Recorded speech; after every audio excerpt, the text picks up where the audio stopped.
Compañeras y compañeros, un total de 12 miembros, compañeras y compañeros de los 21 que tuvo el grupo alcanzaron a intervenir. Eh, Recuento de sus intervenciones. El primer compañero menciona las trabas de la Convención Constitucional, particularmente el tema de los 2/3, y opina que los cambios más profundos podrían ser impedidos por la alianza que se puede operar entre la derecha, la exconcertación y el Frente Amplio.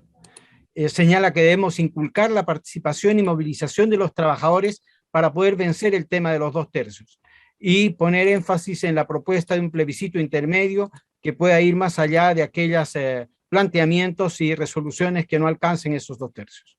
Un segundo compañero, una segunda compañera, Valesca Pese, señala que el diagnóstico está bien organizado, pero cuesta ir más allá, consagrar mecanismos de mayor participación, y en particular cuáles serán los mecanismos de participación y modificación de la Constitución. También señala que es importante que cuando realizamos el análisis de la realidad del trabajo, no nos quedemos pegados simplemente en la realidad del trabajo y no lo analizamos sin relacionarlo con el medio ambiente. La compañera señala que es fundamental tener en cuenta la sostenibilidad del desarrollo, despegar el trabajo del solo generar bienes, salir particularmente del extractivismo. Señala que los principios de equidad, de sostenibilidad y dignidad del trabajo deben ir de la mano y hay que verlos en forma transversal y complementaria. Hay que resentir el trabajo como algo que nos dignifica. Un tercer compañero señala que es necesario prohibir la intermediación y tercerización del trabajo, las simulaciones de empresa para fines de mantener el subcontrato. Señala que es fundamental avanzar hacia una igualdad de derechos entre los trabajadores, tanto los de planta como los de contratistas. Señala autocríticamente que no hay relaciones cercanas entre sindicatos de planta con sindicatos de contratistas. No podemos vernos como rivales. Es necesaria una solidaridad de clase. El sistema nos ha llevado a este tipo de situación. Es necesario cortar las discriminaciones y trabajar sindicalmente en comunión. La compañera Bárbara Santamaría, una cuarta compañera que interviene, señala la necesidad de reconocer otros tipos de trabajo que no se reconocen como tal. El trabajo de doméstico, el trabajo de cuidado. Lo mismo que el trabajo de honorarios, que o no se remuneran o se les restan beneficios. Lo mismo que el trabajo de migrantes. La diferenciación y categorías entre los trabajadores se han hecho para dividirnos y segregarnos. Es necesario evaluar el modelo productivo en que estamos y cómo los trabajadores y trabajadoras podemos cambiar eso. También sostiene que los temas de la sostenibilidad, de la equidad de género, son relevantes, como lo señalara la compañera Valesca. Es necesario cuidar al pueblo, pero también cuidar el medio ambiente. Compañero Axel, de la Defensoría Popular de los Trabajadores, señala que hay un tema de fondo y un tema de forma. En el tema de fondo, es necesario que tengamos claro que estamos frente a una oportunidad histórica de darle una centralidad a los derechos colectivos del trabajo dentro de la Constitución. Los sindicatos son sujetos políticos, son centrales para construir una sociedad, no solo para negociar colectivamente. Fundamental para ello es construir la unidad del movimiento sindical, para avanzar hacia una negociación formal. La cultura que hemos tenido lo ha impedido hasta la fecha. Una huelga liberada de todas las limitaciones que hoy tiene cambiaría las cosas en el país. Hay que priorizar por eso el cambio del modelo. Acá está el cambio, en cambiar el poner la centralidad de los derechos del trabajo permitiría cambiar y transformar el sistema.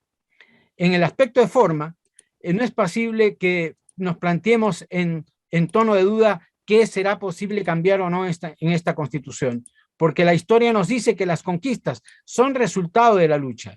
Esta misma convención constitucional sale de la huelga general del 12 de noviembre. Este encuentro debe proyectarse, propone el compañero, hacia una organización que imponga estos cambios. Hay que recuperar la tradición de lucha para alcanzar los cambios. El compañero Gonzalo Díaz señala: la economía volcada a la exportación del sector público es distinta que otros sectores, que existen millones de trabajadores insertas en otras condiciones de trabajo y en ellos no hay organización sindical y en ellos cuesta entrar con este tipo de reflexión y debate que hoy día estamos realizando. Hay que pensar en ellos. La Constitución no habla de neoliberalismo. El empresario chileno es mediocre, pero tenemos que avanzar hacia un modelo en que el trabajo se ponga en el centro de desarrollo. Eso cambiaría las cosas, porque porque significaría apartarnos de un modelo económico financierista, en que lo fundamental son los créditos, es el manejo de la plata y no la producción de bienes. El extractivismo actual implica trabajo para muy pocos trabajadores. Hay que incentivar una economía real, que es la que hay que empujar, de producción de bienes, de desarrollo industrial, dice el compañero, y hacerlo de manera que sea sustentable tanto social como medioambientalmente. Empujar y obligar a que esta economía sea democrática, lo que implica no solamente una cuestión a nivel global o macro, sino que también al interior mismo de las empresas. Tiene que haber representación de los trabajadores en la dirección de las empresas y al mismo tiempo tiene que establecerse una igualdad entre los trabajadores. La democracia tiene que abarcar todos los rincones de la sociedad y también en las empresas. Existe este tipo de modelos en países como Alemania y en parte en España. Hay que ver bajo estos principios la libertad sindical, lograr equiparar poderes al interior de las empresas entre capital y trabajo y también entre trabajadores. Hay dispersión y atomización sindical en beneficio de dirigentes que mantienen esto. Él señala que en su propio puerto de San Vicente hay 31 sindicatos. Por lo mismo, a pesar de que se tiene una sindicalización total, no se tiene, sin embargo, la capacidad de cambiar las cosas que esto supone. Y por eso es que hay que ir más allá incluso de lograr el total de la sindicalización, hay que lograr la unidad de los trabajadores y trabajadoras. Un sexto compañero, séptimo compañero, explica que está de acuerdo con Gonzalo y con Verónica y con Bárbara Santamaría, un sindicalismo que acorte brechas entre el sindicalismo público y el sindicalismo privado. También el tema de la sustentabilidad del desarrollo se hace eco de eso, con la necesidad de acabar con la discriminación entre trabajadores. Las personas con poder a veces cambian, y es por esto que es necesario también velar porque eso no se produzca al interior de las organizaciones sindicales, lo mismo que velar porque hay una mayor incorporación de las mujeres a los sindicatos. La compañera Lucía de Arica dice que todos los temas son importantes. Ella es parte de un sindicato que sufren con permanentes infracciones persistentes los empleadores a los derechos de los trabajadores y hay una débil capacidad de fiscalización de los derechos de los trabajadores, tanto de la Dirección del Trabajo y de las inspecciones del trabajo, y se concede poca relevancia a la labor de los sindicatos. Y hay un grado de impotencia de los sindicatos frente a esta situación, con un enorme desgaste de los dirigentes sindicales. La discriminación con trabajadores a jornada parcial y subcontratada también le consta y cree que es un tema a superar.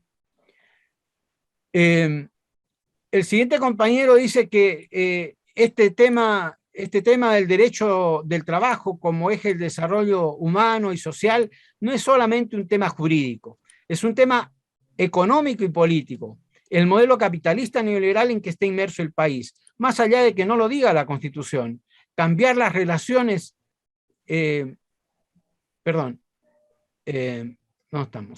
cambiar las relaciones de poder al interior de las empresas. Es un problema económico y político. Mientras sigamos sumidos en el mercado, las cosas no van a cambiar. La elaboración de una nueva constitución ofrece la posibilidad de hacer este debate y encuentros como este. La Convención Constitucional está subordinándose a lo establecido en la ley, lo que limita lo que se puede esperar de ella, sin embargo. Ahí parece no estar disputándose el poder.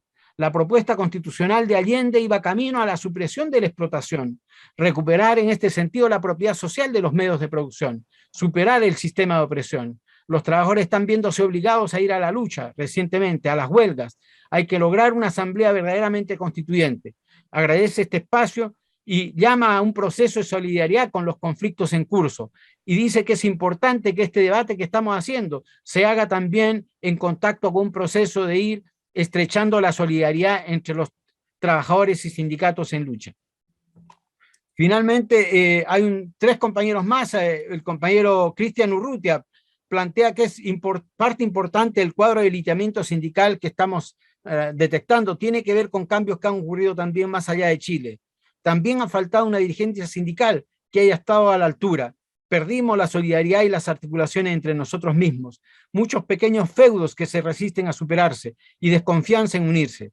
Para ir a la negociación sindical ramal o superempresa es necesario superar eso. La libertad sindical debe ejercerse con responsabilidad porque ni siquiera hay a veces rendición de cuentas.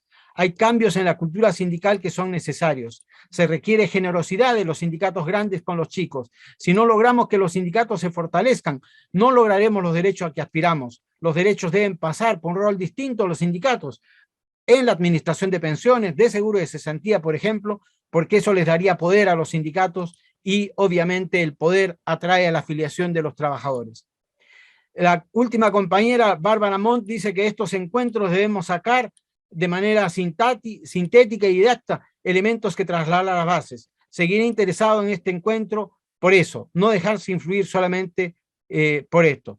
Me parece que me falta incluso también la intervención de un otro compañero que hizo referencia concretamente a su experiencia en que la existencia de federaciones y confederaciones ha permitido superar las limitaciones que, claro, un compañero dice decirle a Lucila que está de acuerdo con ella y que la federación y la confederación minera en la que él pertenece ha permitido enfrentar estos problemas de debilidad de los sindicatos aislados o sin medios para desarrollar la lucha reivindicativa. Así que la insta a la compañera a buscar afiliarse a una federación y confederación que pueda apoyar las limitaciones de medios que a veces se tienen con sindicatos menores, más pequeños o en actividades donde no se cuenta con una fortaleza como para poder dar la lucha en mejores condiciones.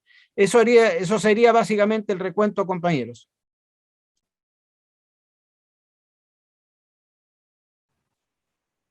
Muchas gracias, Manuel. Muy agradecido por tu intervención. Para continuar con el programa, vamos a dejar a nuestra compañera Claudia, que es parte del grupo 2, donde están los derechos fundamentales del trabajo. Claudia, por favor. Gracias, Fabián. Mira, en el grupo en que nos correspondió trabajar, estábamos viendo el tema de los derechos fundamentales en el trabajo, específicamente los derechos inespecíficos, valga la redundancia, los derechos que le pertenecen a todas las personas derivados de su dignidad.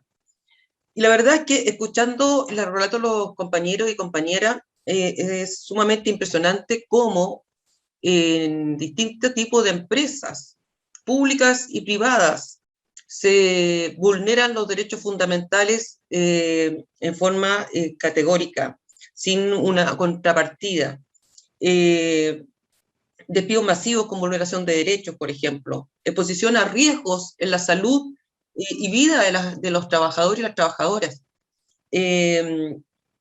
atentados contra el derecho a la intimidad de trabajadoras y trabajadores, discriminación por salud, y todo esto que incide en el trabajo o en la salud también del sindicato.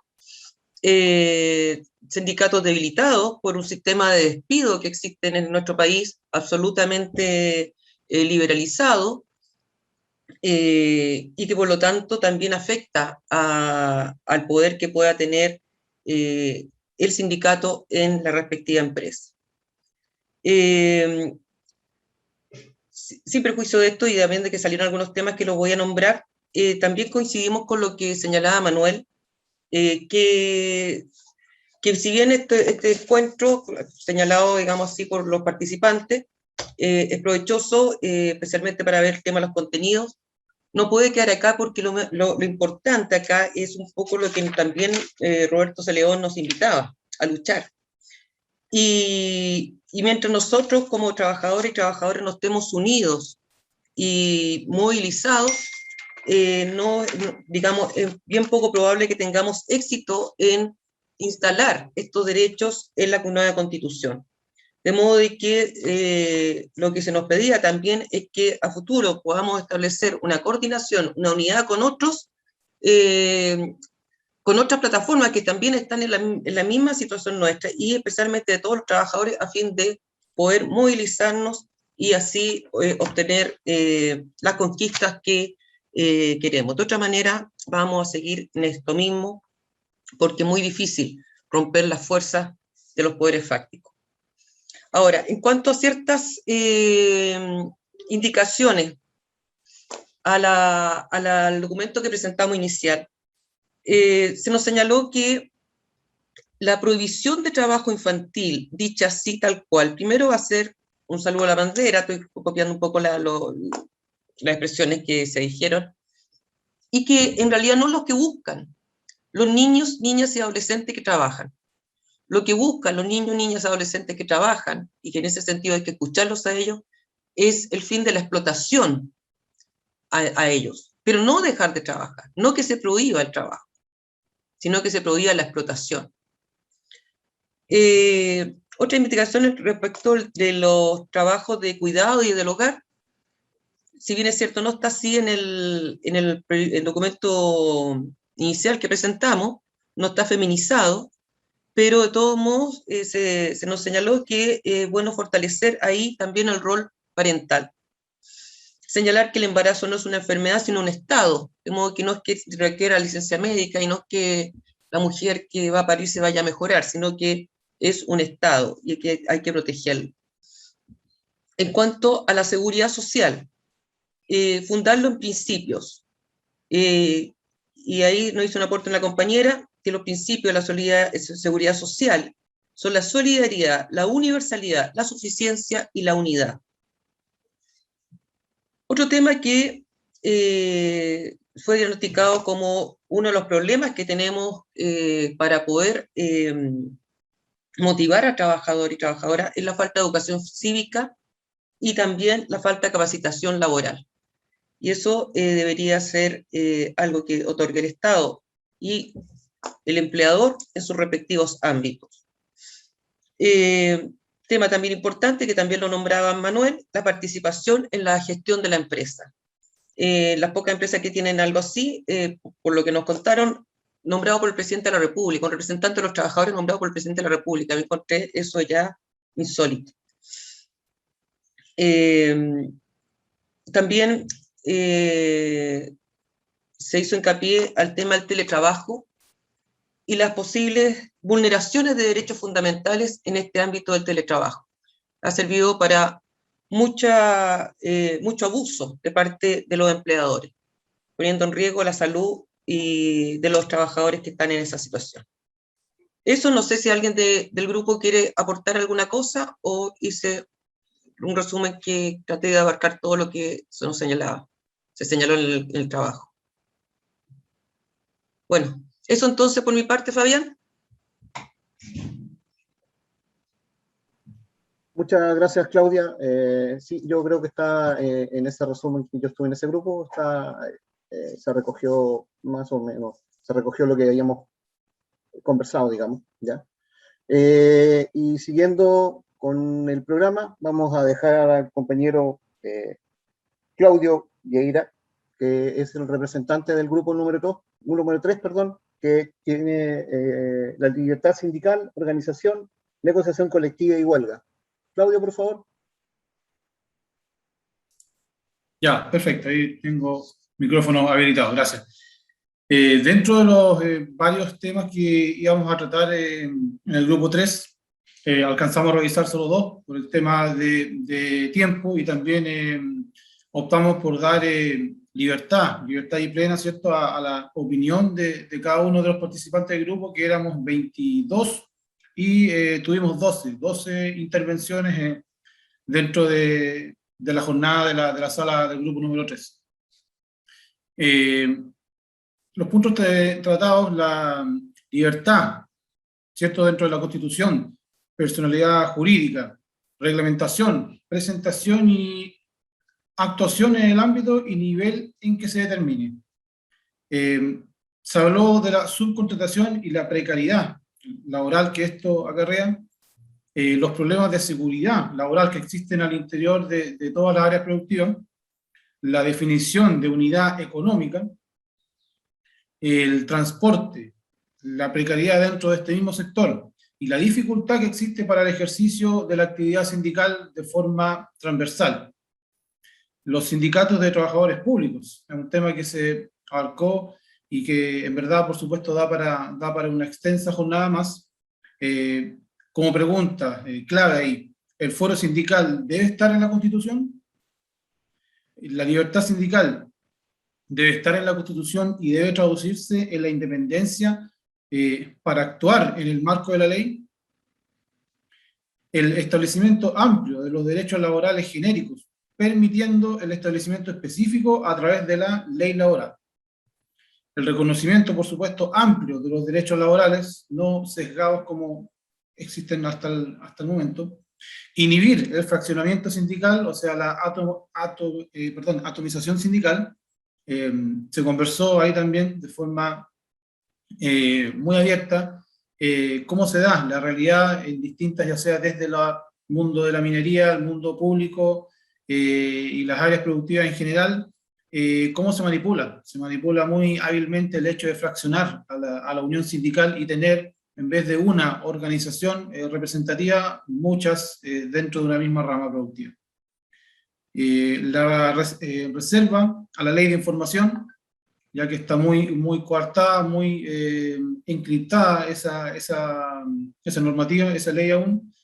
La participación de trabajadores en la empresa, desde utilidades a directorios. Como en algunas empresas se suele hacer, se suelen transparentar los estados financieros de forma trimestral, para que los sindicatos de esta forma vayan teniendo una dimensión y se adquiera el conocimiento justamente para poder debatirlo y discutirlo en negociaciones colectivas. Eso, por supuesto, no se da en todas las áreas, son partes muy específicas donde podemos verlo, y ese tema se abordó para hacerlo también de forma transversal. La participación de los trabajadores en materias laborales, dentro de la negociación colectiva, de cualquier tipo que ésta sea, dentro de los ámbitos que se conversó, de la arreglada, de la no arreglada, el principio de la buena fe, debe primar y debe permanecer desde el principio a fin de en estas situaciones de negociaciones colectivas.